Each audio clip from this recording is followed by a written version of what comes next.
DJ বাপি presentation. Mahaprabhu আমরা সবাই জানি যে মহাপ্রভুর নিবাস হচ্ছে নবদ্বীপ, কিন্তু তার পিতার নিবাস কিন্তু মা নবদ্বীপে ছিল না। জগন্নাথ মিশ্রের নিবাস ছিল হচ্ছে শ্রীহট্ট জেলায়। তাই শ্রীহট্ট জেলা যেটি এখন বাংলাদেশ, আগে আমাদের একসাথে ছিল সব। তাই সেই শ্রীহট্ট জেলা থেকে যেমন জগন্নাথ মিশ্র এসেছিল, আরেকজন এসেছিল, তার নাম হচ্ছে গঙ্গাধর দাস পণ্ডিত। গঙ্গাধর দাস পণ্ডিত আমার নবদ্বীপে এলেন। কেন না, নবদ্বীপ তখন ছিল এখন যেমন বিদ্যার কেন্দ্র হিসাবে আমরা যদি যাই, এখন কলেজ স্ট্রিটকে আমরা বলি, যেখানে সমস্ত রকম বিদ্যার আলোচনা হয়, বিদ্যার পাঠ্যপুস্তক পাওয়া যায়, তেমন নবদ্বীপ ছিল এই বিদ্যার একটি খনি। তাই গঙ্গাধর পণ্ডিত তার স্ত্রী লক্ষ্মী দেবীকে নিয়ে আসলেন নবদ্বীপে। সেই নবদ্বীপে আসার পর গঙ্গাধর পণ্ডিত একদিন তার বিগ্রহের সামনে দুটি কর জোর করে বলছে, প্রভু গো, আমি আর লক্ষ্মী আজ কত বছর হয়ে গেল, আমাদের কোনো সন্তানাদি হলো না। যদি না আমাদের কোনো সন্তানাদি হয়, তাহলে তোমার এই বিগ্রহের সেবা কে দিতে পারে বলতে পারো? এই কথা মনে মনে ভাবছে। আর আমার মহাপ্রভু আমরা সবাই জানি 24 বছরে তিনি সন্ন্যাস গ্রহণ করলেন। তারপরে 6 বছর তিনি সমস্ত তীর্থ পর্যটন করলেন। আর এই 6 বছর পর সমস্ত জীবন, বাকি জীবন তার যা ছিল সেটি তিনি কাটালেন হচ্ছে আমার জগন্নাথ দেবের আলয়ে, যেটি আমরা সবাই জানি পুরী ধাম। আর কিছুদিন পর হয়তো আমরা সবাই যাব সেই পুরী ধামে। তাই গঙ্গাধর দাস পণ্ডিত মনে মনে চিন্তা করলেন যে লক্ষ্মী দেবীকে একদিন ডেকে বললেন, লক্ষ্মী গো, আমার একটি মনের বাসনা জেগেছে, জানো কি বাসনা? না, আমি একবার আমার সেই মহাপ্রভুকে দর্শন করব। যদি মহাপ্রভুকে দর্শন করে সেই মহাপ্রভুর কাছে আমার এই নিবেদন যদি তার কাছে দিতে পারি, যদি তিনি কিছু আমার উপকার করতে পারেন। তাই লক্ষ্মী দেবী আর গঙ্গাধর পণ্ডিত ওমা, তখন এখনকার মতো তো আর ট্রেনের ব্যবস্থা ছিল না, তখনও পদব্রজে যেতে হতো। এখন খুব অল্প সময়ে আমরা ট্রেনের মাধ্যমে চলে যেতে পারি, কিন্তু তখন অনেক দিন সময় লাগতো আর যেতে হতো পদব্রজে। তাই লক্ষ্মী দেবী আর গঙ্গাধর পণ্ডিত হাঁটতে হাঁটতে চলেছে। এই হাঁটতে হাঁটতে যেতে যেতে অনেকটা পথ, অনেক দিন তারা পথ চলার পর লক্ষ্মী এবার এসে গঙ্গাধরকে বলছে, স্বামী গো, এতদিন আমরা পথ চললাম, আমি বুঝি আর যেতে পারবো না, আমার আর পদ দুটি চলছে না, আমি মনে হয় ওই জগন্নাথ পুরীর আলয়ে যেতে পারবো না। তখন গঙ্গাধরে আমার লক্ষ্মীর হস্ত ধরিয়া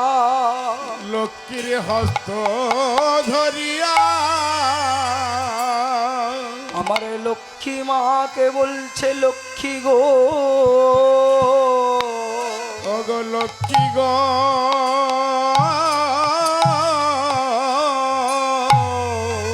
তুমি যদি মনের মধ্যে তোমার সন্তান কামনা করো, সন্তান তাড়না করো, তাহলে আমাদের সেই মহাপ্রভুর কাছে আমাদের যেতে হবে। সেই মহাপ্রভুর কাছে আমাদের যেতে হবে। লক্ষ্মী তুমি থেমো না, থেমো না,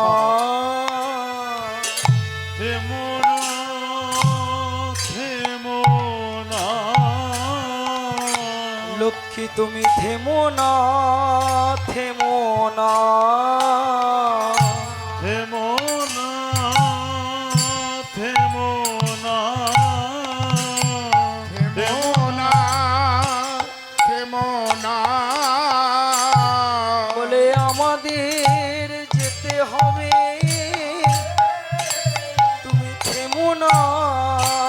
থেমো না। বলে আমাদের যেতে হবে, থেমো না, থেমো না। বলে আমাদের যেতে হবে, যেতে হবে, তুমি থেমো না, থেমো না। বলে আমাদের যেতে হবে, থেমো না, থেমো না।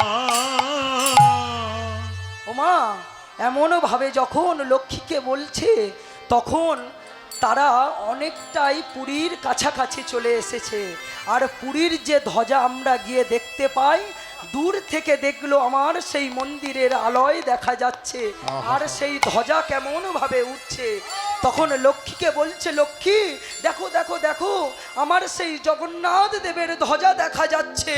তুমি আর বিলম্ব করো না, চলো চলো চলো আমরা যাই তার কাছে। আমরা যদি না তার কাছে যেতে পারি, তবে নিজের মনের বাসনা কেমন করে জানাবো। তাই চলতে চলতে এবার পুরী ধামের কাছে চলে এসছে, মন্দিরের কাছাকাছি এসে গেছে মা। সেখানে মহাপ্রভু তার একজন ভক্ত গোবিন্দকে নিয়ে বসে আছে। মহাপ্রভু যখন দেখলেন যে আমার গঙ্গাধর দাস পণ্ডিত লক্ষ্মী দেবীকে নিয়ে আসছে, তখন তৎক্ষণাৎ গোবিন্দকে বলল, গোবিন্দ তুমি যাও,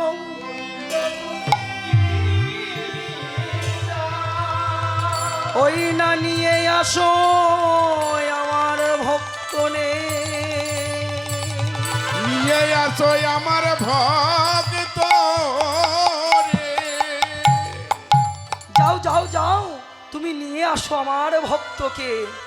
তাই কি করলো না, গোবিন্দ ভক্ত যে ছিল সে গিয়ে আমার গঙ্গাধর পণ্ডিত ও লক্ষ্মী দেবীকে মহাপ্রভুর সম্মুখে যখন দাঁড় করেছে, তখন গঙ্গাধর পণ্ডিত মহাপ্রভুর চরণ তলে ষষ্ঠাঙ্গে প্রণাম করে মহাপ্রভুকে বলছে, মহাপ্রভু আমরা বহুদূর থেকে এসেছি আমাদের একটি মনের বাসনা জানানোর জন্য। তখন মহাপ্রভু বলল, গঙ্গাধর তুমি যার কাছে এসেছো, তুমি সর্বপ্রথম তোমার মনের যে বাসনা তুমি তার কাছে নিবেদন করো। তার কাছে যেতে গেলে আজকে তো তোমার হবে না, তো তোমাকে যেতে হলে কি করতে হবে না, আজকে তুমি এত দূর থেকে এসেছো, এত দূর থেকে এসেছো, তুমি আজকের থাকো। কাল প্রভাতে তুমি ওই সমুদ্র হইতে স্নান করে সবার প্রথমে যাবে আমার জগন্নাথ দেবের কাছে। আর জগন্নাথ দেবের কাছে গিয়ে আমার জগন্নাথ দেবকে দর্শন করবে। মহাপ্রভুর কথা মতো আমার গঙ্গাধর পণ্ডিত আর লক্ষ্মী দেবী কি করলো, তারা পরদিন প্রভাতে তারা দুইজনে স্বামী স্ত্রী স্নান করে সবার প্রথমে গেল কোথায় নাই আমার জগন্নাথ আলয়ে। জগন্নাথ আলয়ে, জগন্নাথ আলয়ে দাঁড়িয়ে জগন্নাথ দেবের দিকে দেখছে, দুটি নয়ন তার ভরে যাচ্ছে। আর জগন্নাথ দেবকে দেখতে দেখতে দুটি কর জোর করে বলছে, কি বলছে না, ওগো জগন্নাথ স্বামী। জগন্নাথ স্বামী, ওগো জগন্নাথ নাথ স্বামী।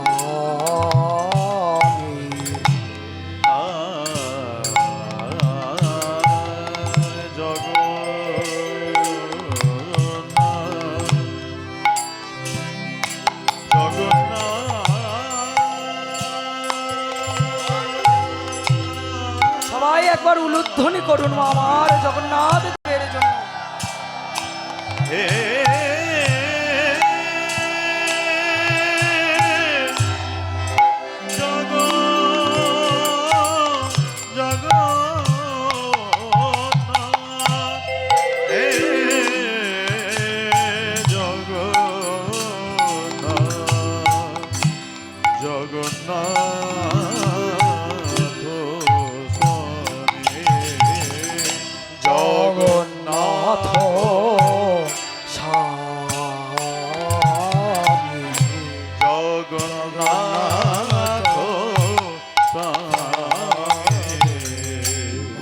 ভব তুমে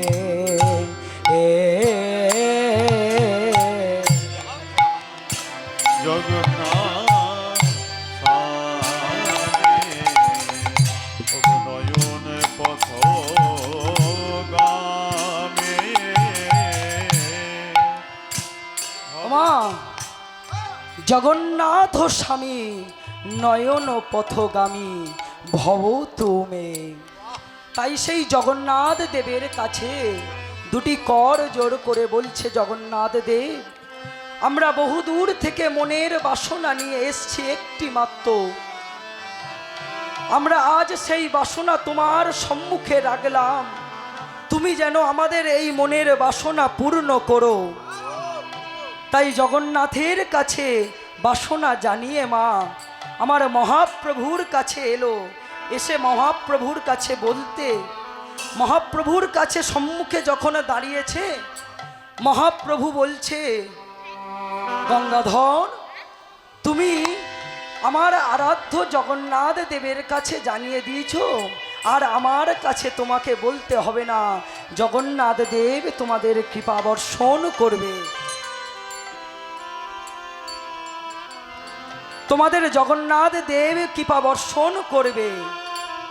কিন্তু তোমাদের সম্মুখে একটি কথা বলি আমি। কি কথা? না, যে বিগ্রহকে ফেলে তোমরা চলে এলে, চলে তাই মহাপ্রভু বলছে, ও গো ফিরে যাও, ফিরে যাও, আপন গৃহে যাও। ফিরে যাও, ফিরে যাও, এখন ফিরে যাও, ও গো ফিরে যাও, ফিরে যাও।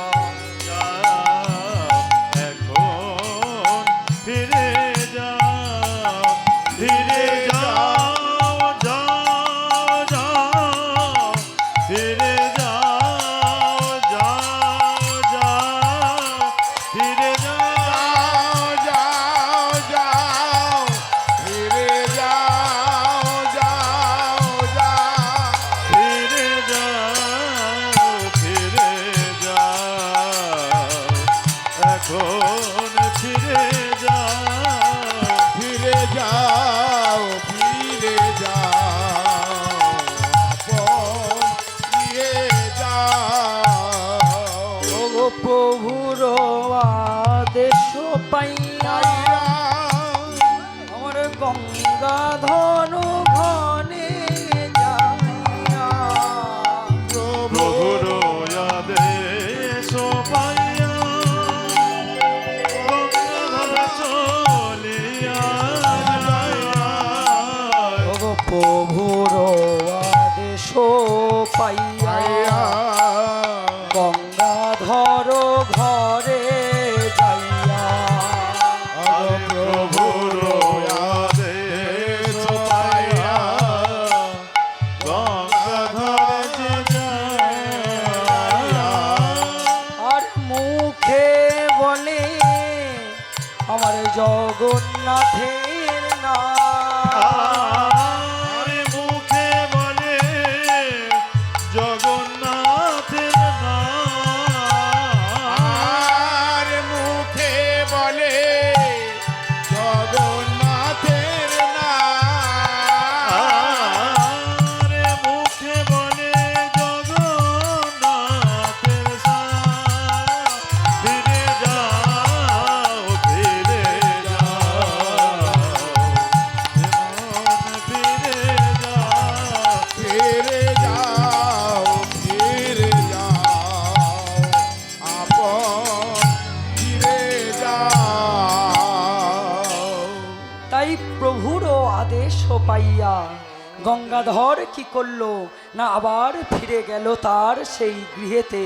গৃহেতে গিয়ে এইবারে কি করলো না, নিজ বিগ্রহ সেবা করতে লাগলো। কিছুদিন যাবার পর লক্ষ্মী দেবী আবার নতুন করে ঋতুবতী হলেন। আর এদিকে যখন লক্ষ্মী দেবী ঋতুবতী হয়েছে, তখন আমার মহাপ্রভু গোবিন্দের সম্মুখে শ্রীনিবাস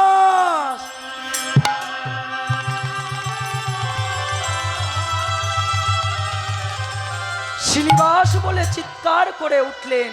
তখন ভক্তরা এসে বলছে, প্রভু গো, নবদ্বীপে তো শ্রীবাস নামে ভক্ত আছে, শ্রীনিবাস নামে তো কারোর নাম আছে আমরা জানি না।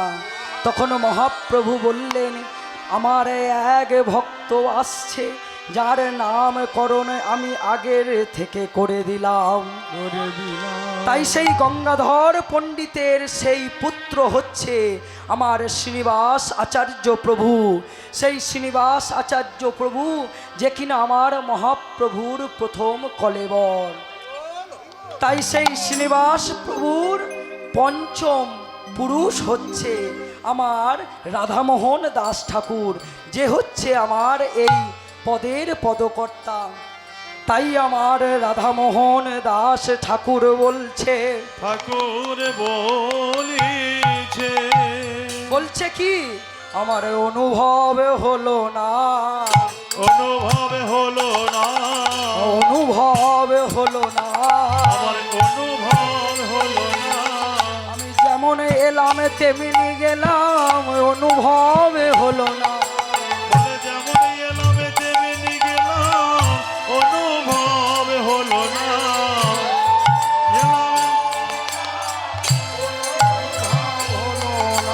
বলে যেমন এলাম তেমনি গেলাম, অনুভব হলো না,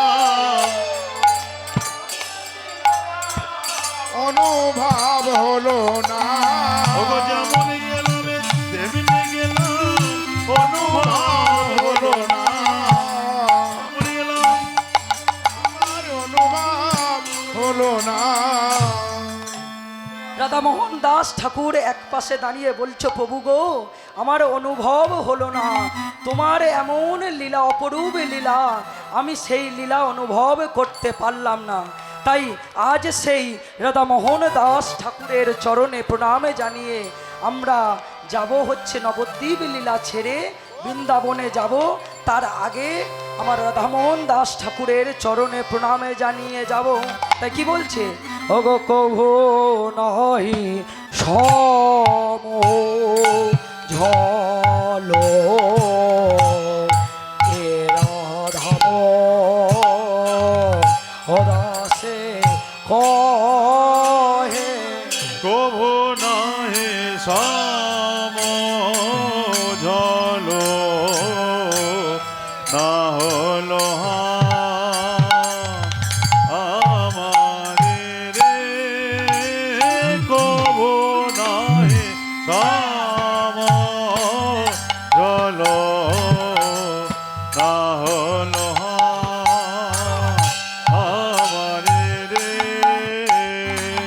কভু নাহি সম ঝলো না হলো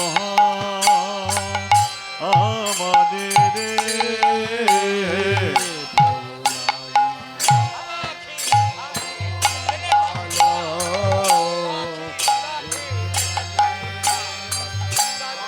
হলো হে কভু নাহি সম ঝলো না হলো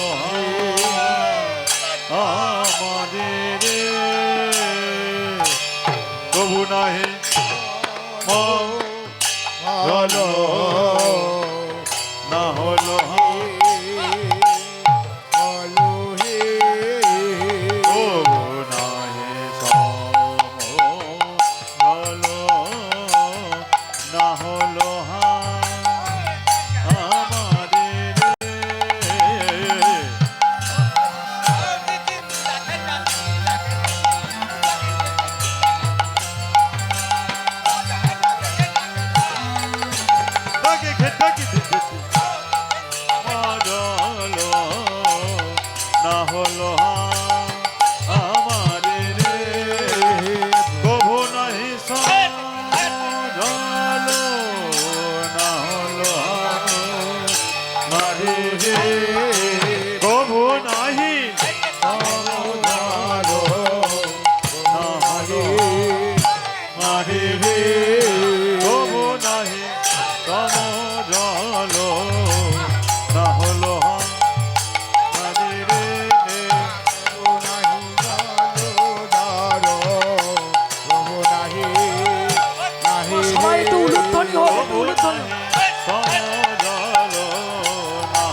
কভু নাহি মারে রে কভু নাহি সমজল নাহি রে কভু নাহি সমজল না হলো মারে রে কভু নাহি প্রভু নাহি নাহি হে কভু নাহি সমজল না হলো মারে রে প্রভু নাহি প্রভু নাহি নাহি হে কভু নাহি সমজল না হলো মারে রে প্রভু নাহি প্রভু নাহি নাহি হে কভু নাহি সমজল মারে রে কভু নাহি প্রভু নাহি হে কভু নাহি সমজল না হলো মারে রে কভু নাহি প্রভু নাহি নাহি হে কভু নাহি সমজল না হলো মারে রে প্রভু নাহি প্রভু নাহি নাহি হে কভু নাহি সমজল না হলো মারে রে প্রভু নাহি নাহি হে কভু নাহি সমজল না হলো মারে রে কভু নাহি প্রভু নাহি নাহি হে কভু নাহি সমজল না হলো মারে রে প্রভু নাহি নাহি হে কভু নাহি সমজল না হলো মারে রে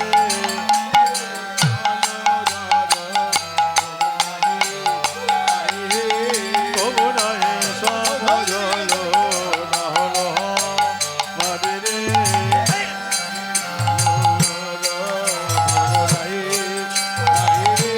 কভু নাহি সমজল না হলো মারে রে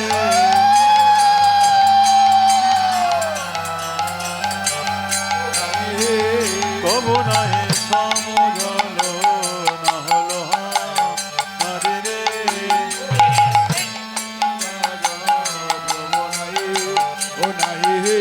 কভু নাহি সমজল না হলো কভু নাহি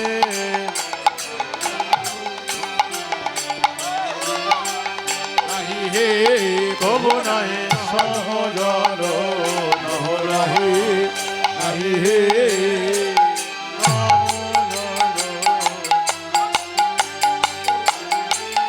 কভু নাহি সমজল না হলো মারে রে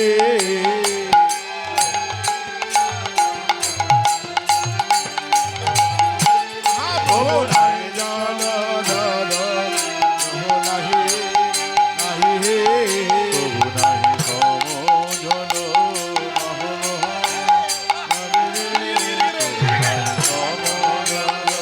প্রভু নাহি নাহি হে কভু নাহি সমজল না হলো মারে রে প্রভু নাহি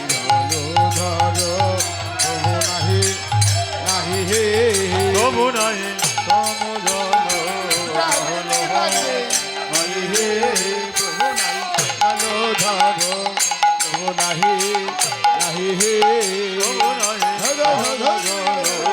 না হলো মারে রে কভু নাহি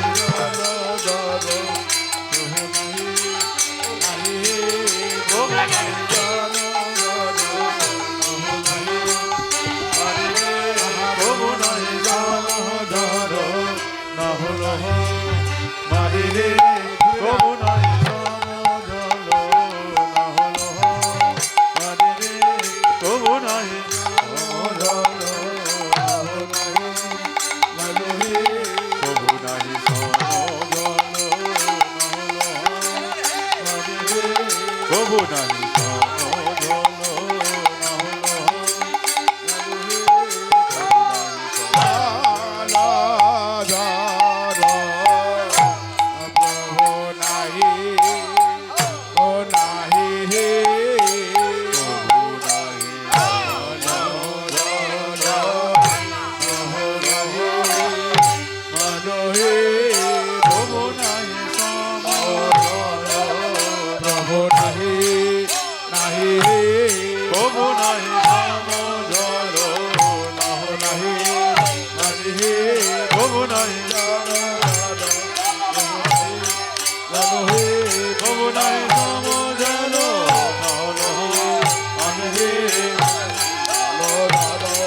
প্রভু নাহি নাহি হে প্রভু নাই জলধর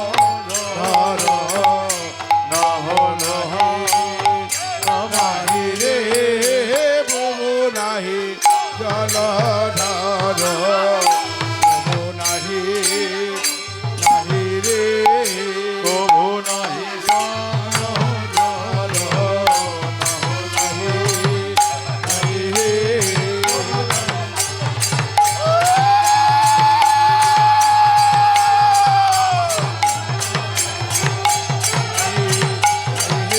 প্রভু নাই নিতাই গৌর হরি হরি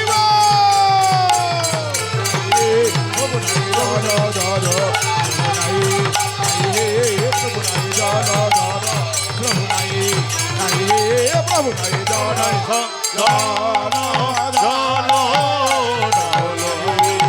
মারিরে প্রভু নাই জন জল মারিরে প্রভু নাই জন জল নহলো নারী রে প্রভু নাহি সমঝল।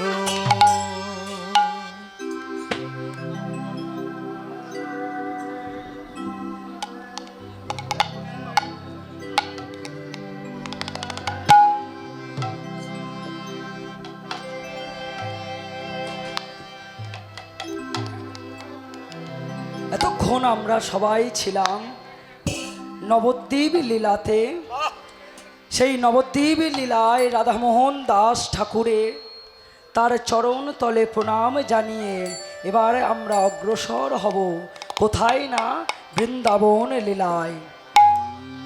কি বলছে মা, বৃন্দাবন কোথায় না, বলছে তুলসী কাননং যত্র যত্র তত্র পদ্মবনানি চ পুরাণাং পঠনং তত্র তত্র সন্নিহিত হরি। কি বলছে, যেখানে আমার তুলসীর কানন, যেখানে আমার পদ্মের বন, যেখানে হয় আমার হরিনাম সংকীর্তন,